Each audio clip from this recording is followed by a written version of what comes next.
عسيتم إن توليتم أن تفسدوا في الأرض وتقطعوا أرحامكم أولئك الذين لعنهم الله فأصمهم وأعمى أبصارهم। ক্ষমতা পেলে সম্ভবত তোমরা পৃথিবীতে কলহ সৃষ্টি করবে এবং আত্মীয়তার বন্ধন ছিন্ন করবে। এদের প্রতি আল্লাহ অভিশাপ দেন, এরপর তাদের বধির ও দৃষ্টি শক্তিহীন করে দেন। দর্শক, আজকের আলোচনায় আমরা জানব আত্মীয়তার সম্পর্ক ছিন্নকারী এর পরিণতি সম্পর্কে।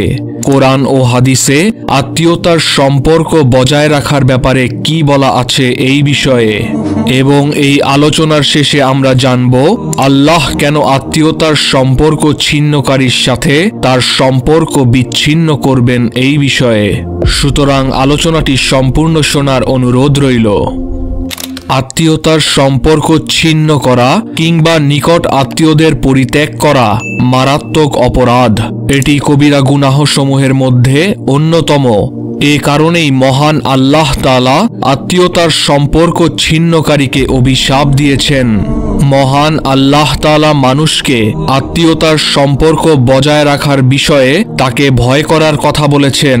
এ বিষয়ে কুরআনুল কারীমে এভাবে এসেছে, يا أيها الناس اتقوا ربكم الذي خلقكم من نفس واحدة وخلق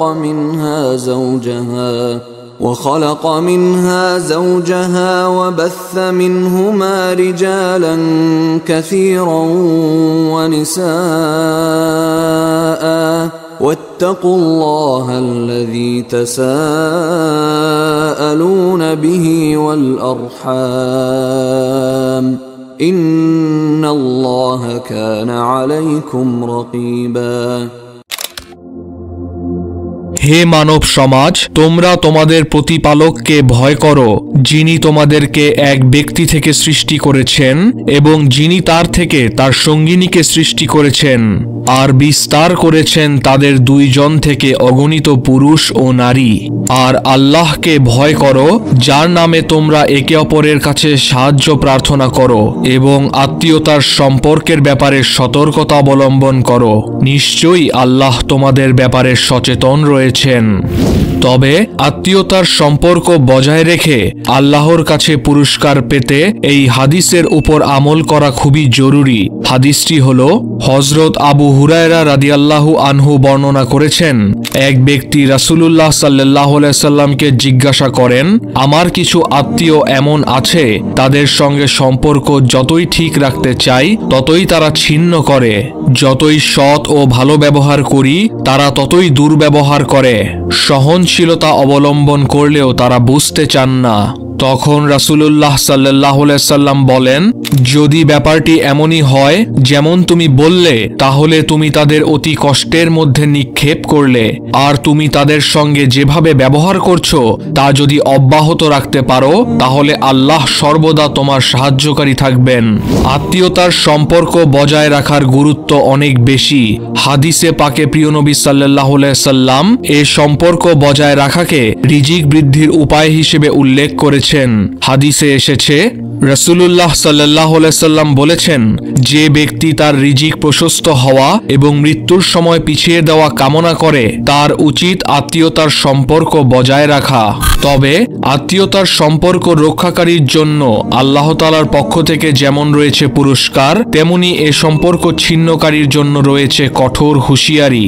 এছাড়া হাদিসে আত্মীয়তার সম্পর্ক ছিন্নকারীদের 5টি কঠিন পরিণতির বিষয়ে বলা হয়েছে। সেগুলো হলো, আল্লাহর অভিশাপ প্রাপ্ত হবে। আল্লাহ তাআলা পবিত্র কোরআনে আত্মীয়তার সম্পর্ক ছিন্নকারীদের নিন্দা করেছেন এবং তারা মহান রবের অভিশাপ প্রাপ্ত হবে বলে উল্লেখ করেছেন।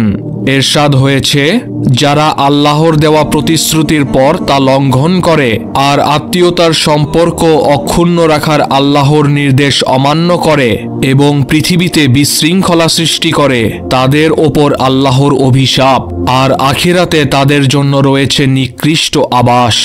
সুতরাং যারাই আত্মীয়তার সম্পর্ক ছিন্ন করবে তারা আল্লাহর অভিশাপ প্রাপ্ত হবে। সম্পর্ক ছিন্নকারীর নেক আমল কবুল হবে না। আত্মীয়তার সম্পর্ক ছিন্নকারীর নেক আমল আল্লাহ তাআলা কবুল করেন না। আদম সন্তানের আমল সপ্তাহে একদিন আল্লাহর কাছে পেশ করা হয়। আল্লাহ তাআলা আত্মীয়তার সম্পর্ক ছিন্নকারীর আমলগুলো প্রত্যাখ্যান করে দেন। হযরত আবু হুরায়রা রাদিয়াল্লাহু থেকে বর্ণিত, রাসূলুল্লাহ সাল্লাল্লাহু আলাইহি সাল্লাম বলেছেন, আদম সন্তানের আমল সপ্তাহের প্রতি বৃহস্পতিবার দিবাগত জুমার রাতে আল্লাহর কাছে পেশ করা হয়, কিন্তু আত্মীয়তার সম্পর্ক ছিন্নকারীর কোনো আমল আল্লাহ কবুল করেন না। জান্নাতে প্রবেশ করবে না। আত্মীয়তার সম্পর্ক ছিন্নকারীর কঠোর শাস্তি সম্পর্কে হযরত মুহাম্মদ সাল্লাল্লাহু আলাইহি সাল্লামের হাদিসে বর্ণনা এসেছে, আত্মীয়তার সম্পর্ক ছিন্নকারী জান্নাতে প্রবেশ করবে না।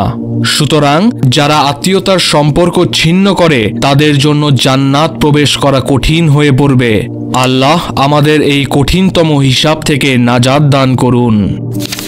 দুনিয়া ও আখিরাতে শাস্তি পাবে। আত্মীয়তার সম্পর্ক ছিন্নকারীর শাস্তি শুধু আখিরাতেই সীমাবদ্ধ নয়, বরং তাকে দুনিয়া ও আখিরাতে উভয় জায়গাতেই শাস্তি পেতে হবে। এ প্রসঙ্গে হযরত আবু বকর রাদিয়াল্লাহু থেকে বর্ণিত হাদিসে হযরত মুহাম্মদ সাল্লাল্লাহু আলাইহি সাল্লাম বলেন, দুনিয়াতে যে দুই অপরাধের শাস্তি আল্লাহ তাআলা অত্যন্ত দ্রুত কার্যকর করে থাকেন এবং আখিরাতেও এর শাস্তি অব্যাহত থাকবে, সে দুটি অপরাধ হলো ইসলামী সরকারের বিরুদ্ধে বিদ্রোহ ঘোষণা করা এবং আত্মীয়তার সম্পর্ক ছিন্ন করা। আল্লাহ তাআলা সম্পর্ক ছিন্ন করবেন। কেউ আত্মীয়তার সম্পর্ক ছিন্ন করলে আল্লাহ তার সঙ্গে সম্পর্ক ছিন্ন করবেন। হযরত আব্দুর রহমান ইবনে আউফ রাদিয়াল্লাহু থেকে বর্ণিত, তিনি বলেন, হযরত রাসূলুল্লাহ সাল্লাল্লাহু আলাইহি সাল্লাম বলেছেন, আল্লাহ তাআলা বলেন, আমি রহমান, আমি আত্মীয়তার জন্য আমার নাম থেকে একটি নাম বাছাই করেছি। যে ব্যক্তি আত্মীয়তার সম্পর্ক বজায় রাখে আমি তার সঙ্গে সম্পর্ক বজায় রাখব, আর যে ব্যক্তি আত্মীয়তার সম্পর্ক ছিন্ন করে আমিও তার সঙ্গে সম্পর্ক ছিন্ন করব। প্রিয় ভাইরা, এই ছিল আত্মীয়তার সম্পর্ক ছিন্ন করার 5টি পরিণতি। এই ক্ষেত্রে আমরা প্রত্যেকেই যার যার জায়গা থেকে নিজেদের আত্মীয়র সাথে সুসম্পর্ক বজায় রাখব। আল্লাহ তাআলা মুসলিম উম্মাহের প্রত্যেককেই আত্মীয়র সুসম্পর্ক বজায় রাখার এবং পরস্পরের প্রতি সদাচরণ করার তৌফিক দান করুন। হাদিসের উপর যথাযথ আমল করার তৌফিক দান করুন। আমিন। দর্শক, আমাদের এই আলোচনাটি ভালো লাগলে আপনার প্রিয়জনের সাথে শেয়ার করুন, এতে আমরা অনুপ্রাণিত হই।